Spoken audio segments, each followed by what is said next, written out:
And most people don't realize what an organized estate is. It is an I love you letter. I love you so much that I don't want you to have to guess what I did with my. Welcome to Now What, a bold, honest podcast about reinvention in midlife where inspiration meets real life humor. I'm Melissa, and if you felt the shift and wondered what's next, you're not behind. You're just getting started. Here, we laugh, we go there, and you will leave thinking, okay, I can do this. Because midlife isn't a crisis, it's a plot twist. Let's go. Squad, today we are talking about money. Your money, your next chapter, your plan. And I brought in the person who makes this stuff actually make sense. He's a certified financial planner, a fiduciary, and the founder of Ideas by Mike and One Oak Financial. And he has been helping people turn financial chaos into a real plan for decades. Please join me in welcoming to Now What, Mike Milligan. Wow, I feel like I should run in with some theme music or something. That was so good. That's the goal. Right. That's the goal. We're here to get pumped up, I right? love it. Do you remember that guy Michael Buffer who he was the boxing guy that says, "Are you ready Ready to to- rumble?" Oh, is he still alive? I love I it. don't know the answer to that, but he was so good. Like he got people so excited. And then the music would start and Oh, yeah. Rocky Balboa would come down and then Mr. T would come down. It was Oh, all yeah. good. It It's was all good. about the intro. That's right. Welcome to the pod, Mike. I'm glad to be here. This is going to be awesome. No, this is going to be great because, money. Yeah. It's a topic that we all need to talk about, need to deal with, especially in midlife too, because not only are you transitioning, whether your kids are going off to college, moving out of the house, it's also a financial transition as well. Oh, huge. It's Yeah. huge. But it's also, to be honest with you, it's a taboo topic. Yeah. Religion, money, sex, Exactly. they're all taboo, right? Those are all taboo. And like nobody wants to Totally. talk about them, but like real conversations need to be had, not only from like, it doesn't matter what point of your life you're in, if you're in your 20s, 30s, 40s, 50s, 60s, 70s, you need to openly talk about money because if you don't, what's hidden in the closet becomes somebody else's problem in the future. And we want to shed light, not about money from maybe its lack of existence in your life, versus the mistakes you made to not have that money, but more about how can we help you improve, your current position in your emotional relationship to money, because money is just a tool. That's all it is. Right. It's just a tool. And when you realize it's a tool, it then you then use it for the right ways. You save it, you invest it, you borrow when necessary for the right things, but you have an abundance of it because when you realize the tool, you all of a sudden your mindset changes about that. I love that. It takes the emotion out of it. Like Yeah, claiming it's a tool takes the emotion out of it. And it, like you said earlier, it is such an emotionally charged topic or can be. right. But yeah, when you take the emotion out of it, well, my friends and I even talk because unfortunately we're at the age where, we're starting to lose our parents. Mhm. And we always said to ourselves, the greatest gift you can give to your own children is to have your affairs tidied up and clear instructions. In my book, I call that the last I love you letter. Oh my God, I just got goosebumps. It is literally, and most people don't realize what an organized estate is.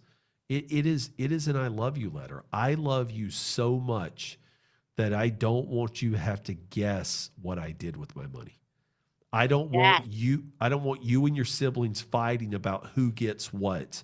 I don't want there to be any doubt that my intentions are being executed, but in a way that says I love you. Oh my God, I literally, who knew I'd get goosebumps talking about money? That's what. Well, I'm talking about like the things I can buy with money. Right. Okay, so what is the most common thing you hear from your clients who are in their, like, late 40s, early 50s? That's a period of time, and that's me, by the way. Yeah. That's Well, exactly who me I am. too. Yeah, Yep. I'll be 50 this year. Oh, you're a baby. Well, thanks. I'm gonna But be I have, 55. but I've also put, I've put 2 and 3 quarters kids through college. I have a junior in college, so I've got 1 more year. So 2 and 3 quarters kids are gone through college. Um, but you're at this point where all of a sudden, uh, kids start moving out of the house, Right. and at the end of the month, there actually is more money in your checking account than you've really ever had before. Because That's yes, go ahead. Because your expenses, the kids that drain that expenses. Oh my g that's an under I have 2 kids in college. A third is a junior in high school, and one of my questions is, is that once the tuition all my friends say, "Wait until you don't pay for college anymore. You are all of a sudden gonna be like, 'Oh my gosh, I actually have money again.'" So, what should people be doing then when all of a sudden you've gone through the college years, it's like, "Woo, we got through that." Now, you do have some excess money. I know it's a general question, but what advice would you give Well, besides hire you to help you? Help you. so I have been in the business for about 30 years between my academic and my, professional side, and so I see 2 things happen at that point in time. I see all of a sudden the freedom of kids going out, out of the house, and all of a sudden they're traveling. Yes. Right? It's just like, "Oh, we're free, we're not bound by, that high school schedules, that college schedule. We don't have to take a kid to Sport. soccer, basketball, or wherever." And they just start traveling. Um, the reality is at that point in time, though, is there's a huge emotional transition that happens. If you're married, if you're in a relationship, you have a new marriage that nobody really thinks about. Like if you're married and you've been married for a long time, right? You have these multiple points in a relationship that it becomes all new again, right? The day you get married, the day you have Totally. Oh, kids, yeah. the day the kids move out, the day you retire, and then there's some other transitions in there too that happen. But the marriage becomes new over and over again. What happens in over 50% of cases is instead of there's a new marriage, there's a new wife or a new spouse, right? Right. Because they can't adjust. So, like, what I so, I go to getting back. divorce parties now. Right, divorce parties, right? My wife and I went to one of those last year. I found it very odd, right? But it's like the finally free or something like that party. I was like, Yeah. Okay, we'll celebrate anything now, right?" Oh, That's one of them. totally. That's one of That's a how kind. desperate I am for some fun. Okay, go ahead. Right. So anyway, so I see like 2 things happen when the kids move out and the college bills stop is they either start traveling or it's this transition to where they really get serious about what their future is like. And they're like, "Okay," that's when people start maxing out their 401k. They start really looking at what their investments are. It's a great transition point to sit down with a financial planner, whether it's a fee-only financial planner, a percentage of fee, or a commission. Doesn't matter what whatever's right for you in the compensation level. But you sit down and meet and say, "Okay, now, I wanna work for 8, 10, 12 more years. What do I need to do at this point now that I've gotten over some big hurdles that college has done and gone?" Probably so those are the 2 big things. Travel, get serious about their money. There's also like a bonus part of having more money that happens there that Okay. I see really successful people with money do, is they use their money to launch their now adult kids into adulthood. Mm. And So it's, explain, what do you mean by that? Like, set them up with their first apartment, or what do yeah. you Hell, yeah. the American dream is to own a home, right? Right, but and I'm in California, and it's getting harder and harder, and again, that's another topic, this is so gonna relate with my audience that we all talk about. How are our kids, especially those that are going out of state too, and maybe other states that aren't come back to California? It's the American dream to own real estate is one of 3 or 4 true wealth hacks because real estate appreciates over time. Um, the generation that got out of college, 5, 10 years ago was really saddled with student loan debt. Mhm. Um, So they couldn't afford homes fast enough. Now you've got home prices that have gotten out of whack and incomes haven't really called up for new grads. But you also have a third problem with housing right now is there's not inventory because Right. grandma and grandpa have a 2.5% mortgage, right? And if they move somewhere, they'd have to get maybe a 5.5% mortgage. And they're like, why would I move for that? And My so parents. you're right. But You've got yeah. these complicating factors. And so one of the things is like I have a son that's 28 years old. He is a nurse anesthetist. Uh, I have already helped him acquire 2 homes.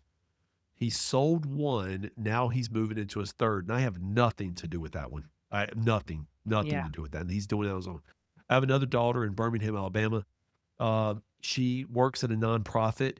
Oh, Homes in Birmingham, Alabama are there's a lot of people actually from California who are buying homes in Alabama, Mississippi, Louisiana at reasonable rates and renting them out because it's a great play.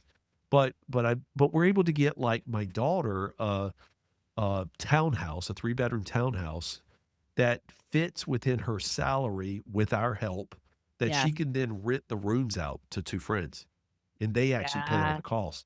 And so that's what I Oh, mean that's by really smart. yeah, by helping our Yes. kids get ahead because the reality is, how many of us really live in the first home we ever bought? Oh, this is, I mean, this is the house that we've owned number 3. Right. And the way you got to that house is you sold a house, took the appreciation, moved it forward, sold a house, moved the appreciation forward. Absolutely. And that's where our kids are missing out on that opportunity. More people are now first-time home buyers in their 30s, mid-30s.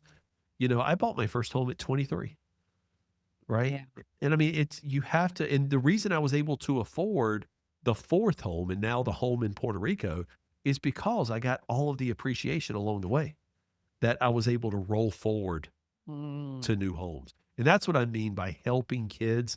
It doesn't take a lot, right? A mortgage is a percentage of total value, right? For a first time home right. buyer, you put 5% of the value down, 10% to get to the home, the real value. And like a $10,000 or a $20,000 gift to our kids now that can mean half a million in the future because of appreciation is much more valuable than you keeping that money, letting it grow, and then them getting $100,000 inheritance 30 Okay, years from that now. is a huge point. I Yeah. think we need to pause on that because my whole crew is, we're getting ready, the kids are getting ready to launch from college. And when you put it that way, see, you guys, I told you, he makes sense. This guy, Mike, you make sense. I like Well, it. thanks.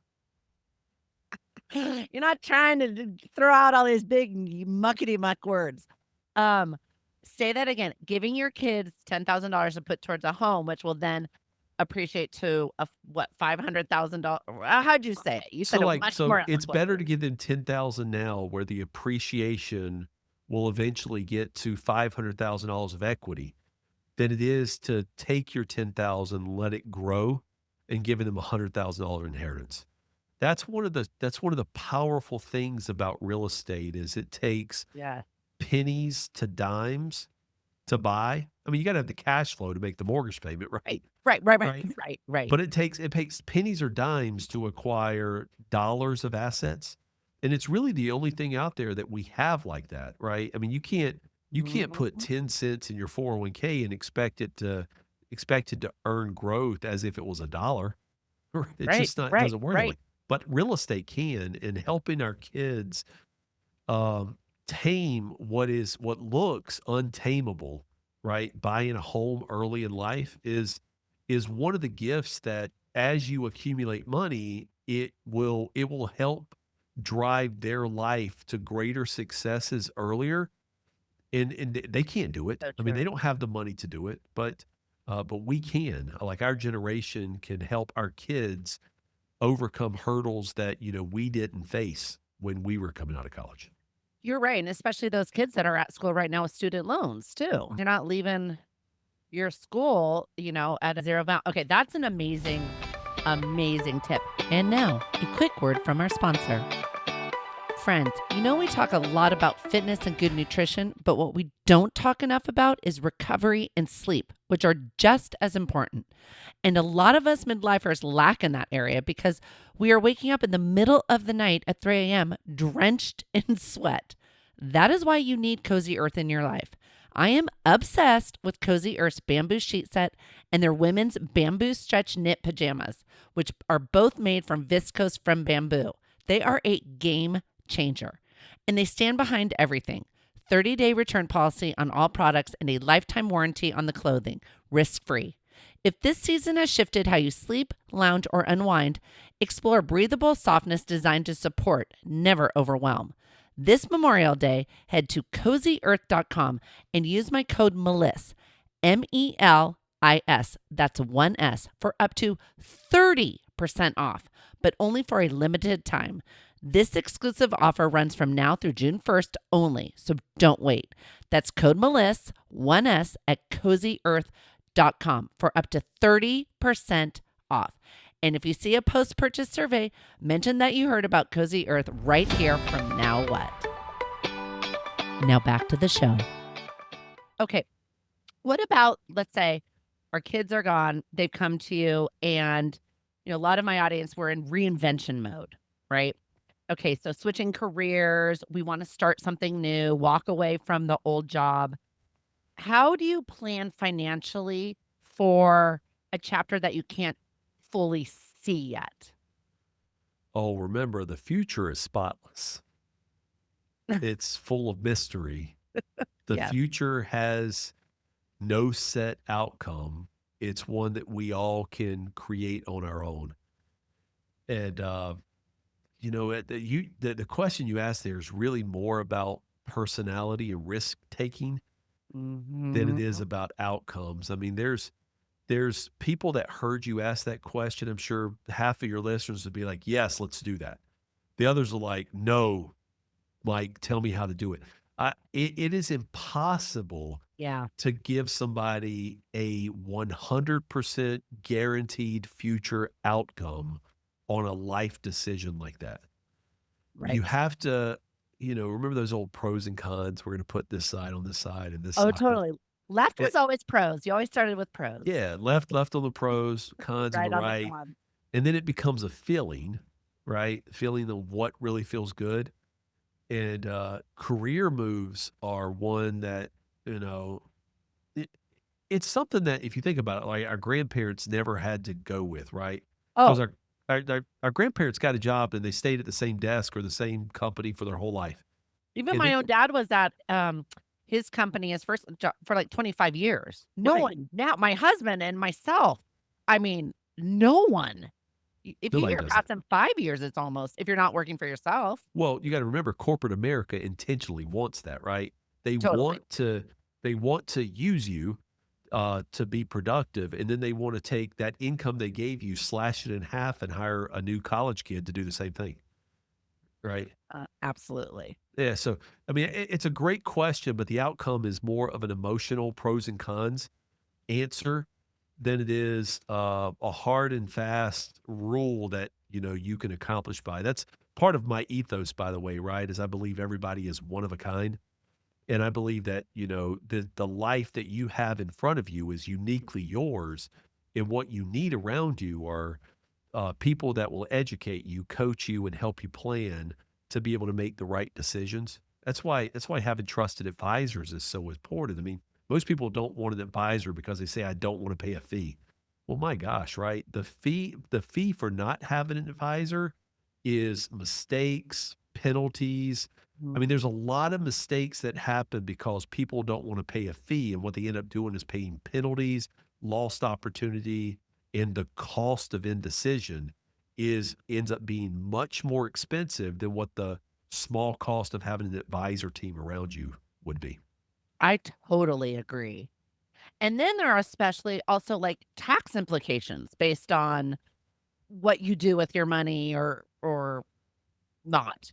I don't have to tell you this because you live in California, but taxes are the biggest expense you have in your life. Yeah, it's insane. And we all hear that the super wealthy pay they pay smaller percentages than we pay. Listen, guys, if somebody makes $1 billion a year and they pay 10% in taxes, and we make $1 million a year and we pay 30% in taxes, think about the raw numbers on that for a second. A billionaire paying 10 is paying $100 million. Us making $1 million that's paying 30 is paying 300,000. They're still paying their fair share. Don't get me wrong. But there's structure and loopholes built into the tax code. See, most people think of the tax code as just a bill. At the end of the year, I make all my money. I go to my cashier, the CPA. They Right. put everything on a form, historical information on a form, by the way. They send it up to the IRS and they tell me, am I getting a refund? Do I go to the refund desk, or do I go over to the pay desk, right? But the thing about it is those who are really successful with taxes, who pay less taxes in their life, they don't wait to get to the historian, right, to document all this. They actually start proactively learning the tax code and how it benefits them. So, like, entrepreneurs can use things like, subchapter S, pass through entity structure. In California, C corp because of your state income tax, but Mhm. S structure. There's this little town in Georgia called Augusta, Georgia, where they have the Masters tournament every I year. was just gonna say the Masters. Yeah, and because Augusta, Georgia, if you've never been there before, there ain't a lot of JW Marriotts there, right? Or even Holiday Inn Expresses. Mhm. So, like, in order to get this massive number of people there, the Congress put a little thing in the tax law that allows the residents of Augusta, Georgia, to rent their homes out for 2 weeks per year, and the income they get it tax free.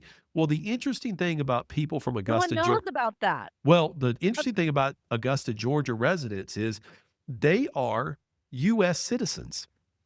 And so if it applies to them because it's in the tax code, you know who else it applies to? Somebody in Sacramento, California, Boise, Idaho, Austin, Texas, Honolulu, Hawaii. So you know what you could do with your home for 2 weeks a year? You could rent your home out tax free. Now, you're not going to do it for a golf tournament. You're going to do it for something like maybe a mastermind retreat, an internal business meeting. Instead of maybe going over to a country club or going to a restaurant, you go to your house, right? And the business pays you the money instead of paying, Ruth Chris Steakhouse for a meeting room, or, Marriott Hotel for a room. You can pay yourself and you do it 14 times a year. You can host client events. If you do client events, Yeah. host them at your home as opposed to somewhere else. Pay yourself through the tax code, tax-free money. There's some other things too. We all drive Oh cars. my We god. drive cars. You can get your business to buy a car, get a Section 179 deduction. There's solar credits, battery credits. There's all these things out there to legally reduce taxes along the way. And yet, financial advisors will often try to save you 0.25% or 0.5% of an investment fee, when the Uh-huh. real savings in life comes from saving 4 to 8 to 10% on your taxes year after year. And you know all this stuff and help your clients with this as well.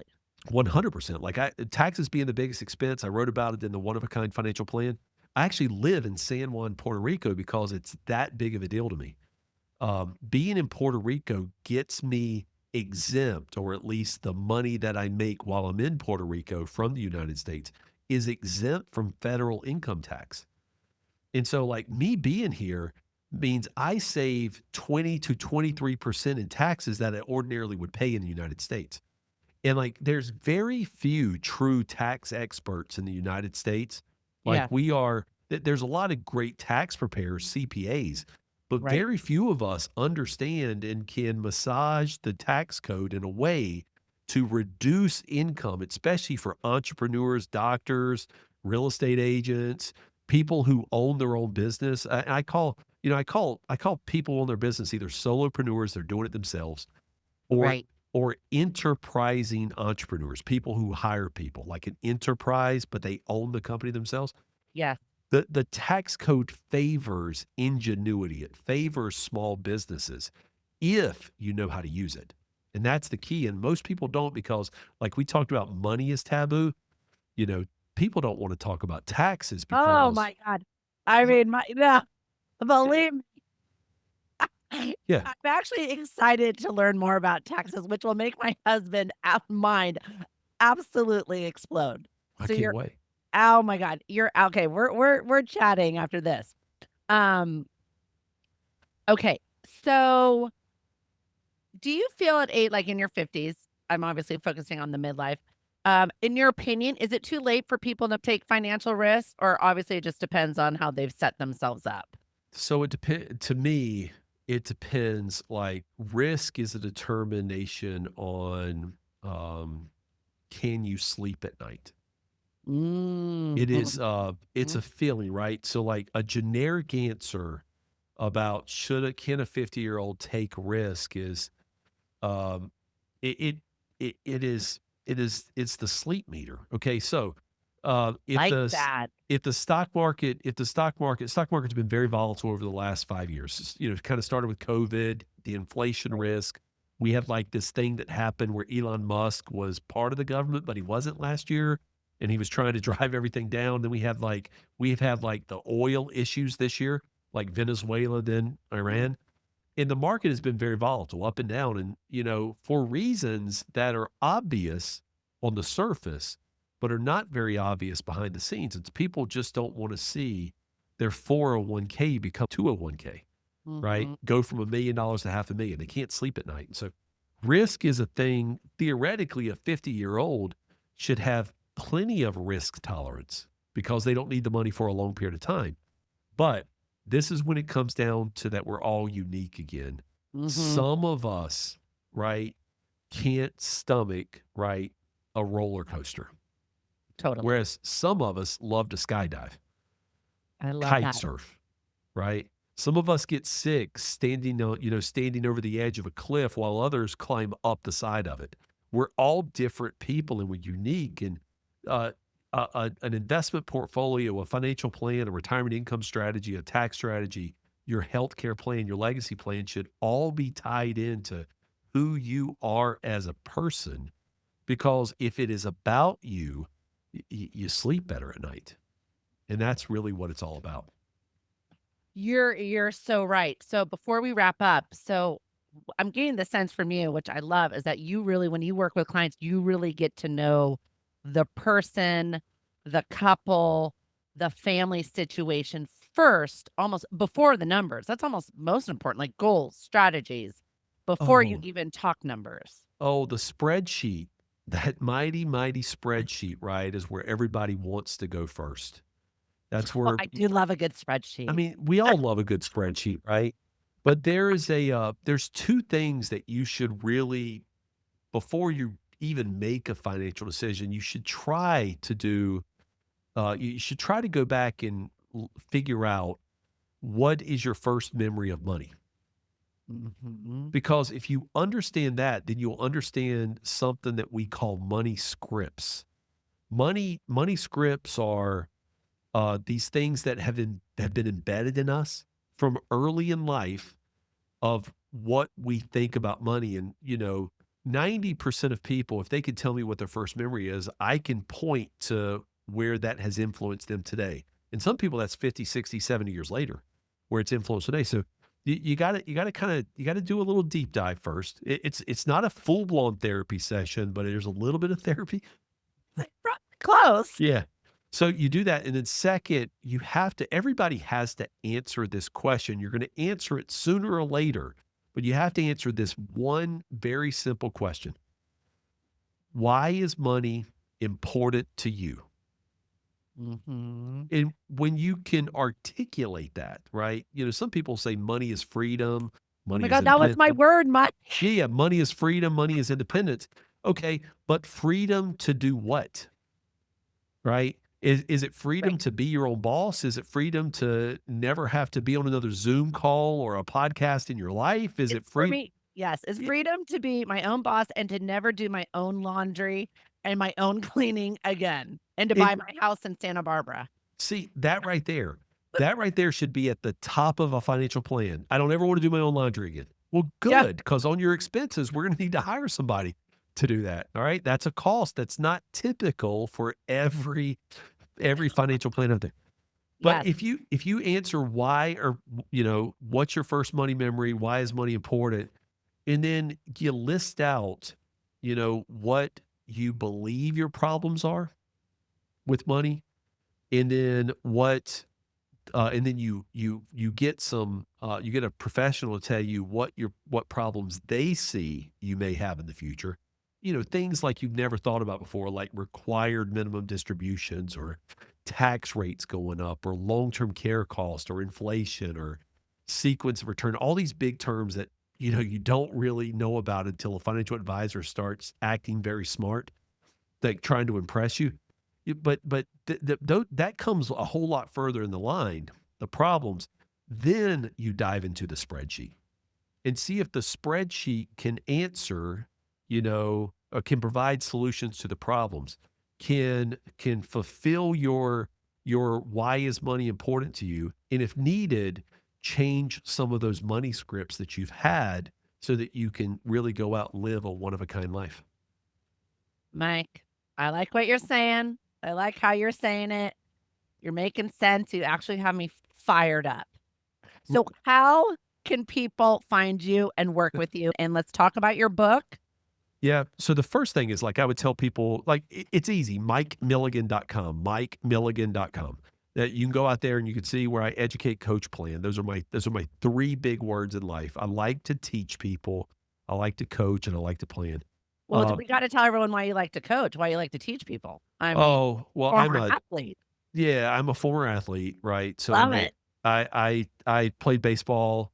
Part of that being an athlete is I love strategy of, like, the game of baseball, but I love strategy in life, just general.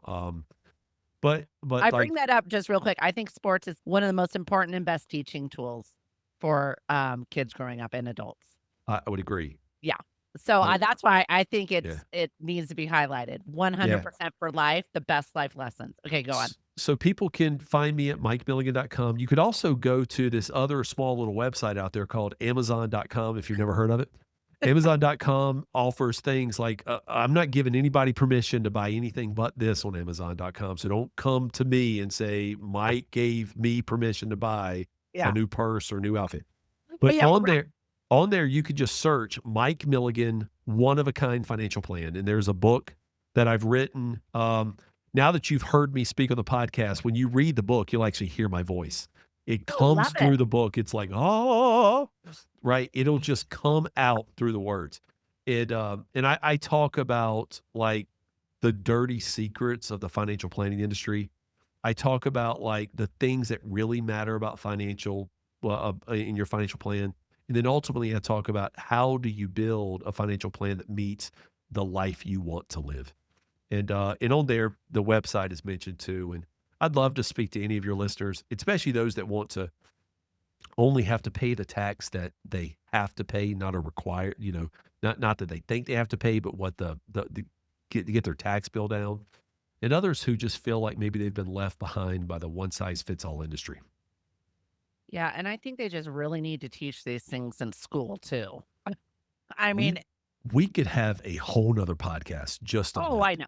Oh, for sure. So all those details will be in the show notes. Mike, thank you so much for your time. I think this is going to help so many people. This has enlightened me. I feel super smart by having you on. So thank you.